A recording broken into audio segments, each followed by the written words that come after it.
While President Trump has been striving to bring peace to the Middle East and seems to have made some enormous strides there, he's also made it clear that there's at least one war worth waging here, and that is the war on drugs. And the Trump administration is simply recognizing that decades-long efforts by the U.S. drug enforcement officials simply has not been enough. It's not accomplished what it should have accomplished. So it's been resorting, this administration, to military force to stop the narco terrorists, and particularly focusing on those coming out of Venezuela. And Democrats, not surprisingly, they're opposed to all of this. And along with them, the Venezuelan officials, I would also say, insist that they have no part in drug trafficking. So is the Trump administration right here? Well, joining me to offer some perspective in all of this is Washington Stand writer Yoe Suarez, who was exiled from Cuba for his investigative reporting on topics that socialist governments simply don't want to have covered. Yoe, welcome to Washington Watch. It's great to have you. Thank you for the invitation. Thank you for having me. Okay, so on Monday, we had some Democrats on the House Foreign Affairs Committee expressed opposition to what the Trump administration is doing and literally accused the president of pushing for a regime change in Venezuela.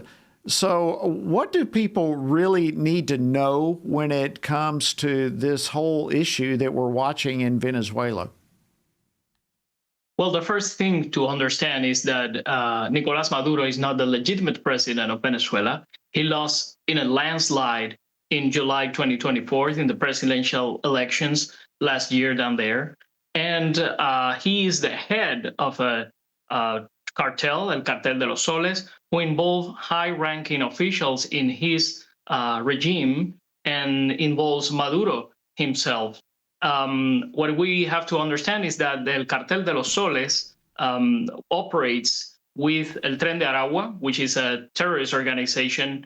It was named like that by President Trump, by this administration, and also works with El Cartel de Sinaloa in order to get drugs here to the U.S. that is killing this drug thousands of Americans. Yeah, absolutely.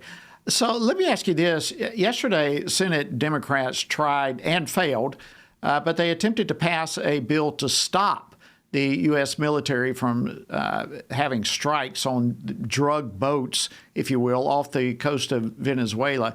But you, having lived in Cuba, what do you think about the position that the Democrats are putting themselves in opposing any stoppage of these drug boats that are coming? Well, it's sad that one of the major parties here in the U.S. is aligned, in fact, with terrorist organizations. We have seen that with the Democrat base and some Democratic officials with Hamas and Hezbollah, but now there are some of them, let's say, are aligned with the Maduro regime, which is a terrible regime, and it's an ideological colony of Cuba. Cuba is the head of the snake down there in South America, in Latin America in general, and in Venezuela, the Hugo Chavez first, and now Maduro has been destroying the country for decades now.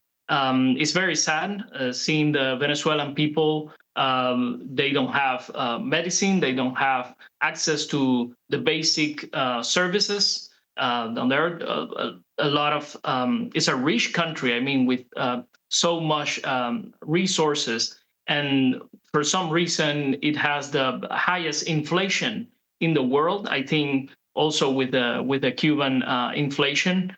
So it's really sad what is happening, and it's sad that a major party here in the U.S. is aligned with these kind of regimes. It really is stunning to watch.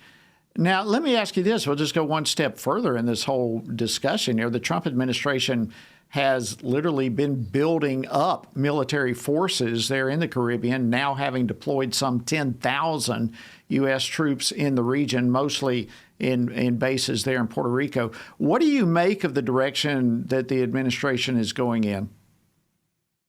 Well, the next logical step is going inland with targeted attacks to drug objectives, targets down there in Venezuela.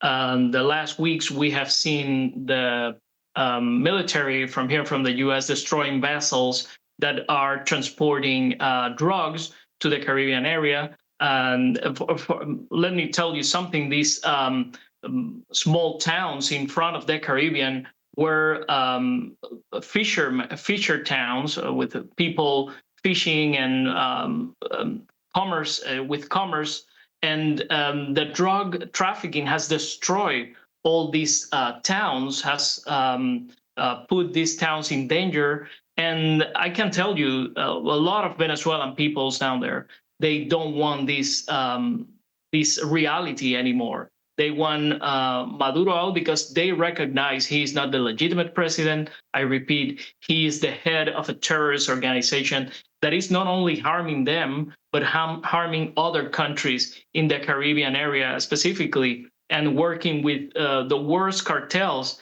even in Colombia and Mexico. Wow. Thank you so much, Washington Stand writer Yoe Suarez. Great perspective, and we appreciate you joining us on Washington Watch.